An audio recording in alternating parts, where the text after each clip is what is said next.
Netflix की blockbuster web series stranger things season 5 जल्द ही stream करने के लिए दस्तयाब हो जाएगा।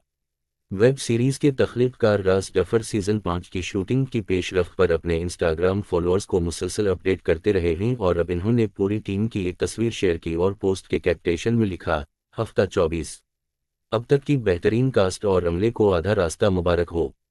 लेजेंडरी कमल हासन ने साउथ के सुपरस्टार रजनीकांत के साथ 40 बरस से कोई फिल्म न करने की वजह बता दी है।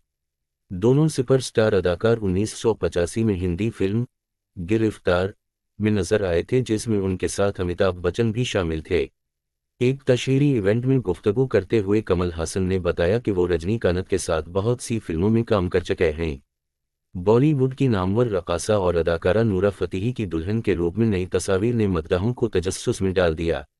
अदाकारा ने इंस्टाग्राम पर अपने दुल्हन वाले रूप की मुतअद्दिद तस्वीर शेयर की है, जिससे मद्दाह ये समझने लगे कि नूरा फतेही शादी